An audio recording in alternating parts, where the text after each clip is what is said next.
सोचेको म र मैले सोचेको ममा आकाश जमिनको फरक हुन सक्छ। तिम्रो हेराइ बुझाइ र मेरो हेराइ बुझाइमा आकाश जमिनको फरक हुन सक्छ। तिमीलाई जे कुरा राम्रो लाग्छ त्यो कुरा मलाई नराम्रो लाग्न पनि सक्छ। जुन कुरा तिमीलाई सत्य लाग्छ त्यो कुरा मलाई व्यर्थ लाग्न पनि सक्छ।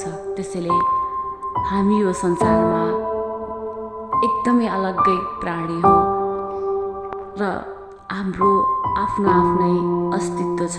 त्यसैले हामी एकअर्कासँग कहिले पनि तुलना गर्नै सक्दैनौँ। हाम्रो सोच अलग छ, विचार अलग छ, एउटा आकार अलग छ, हाम्रो आत्मा अलग छ।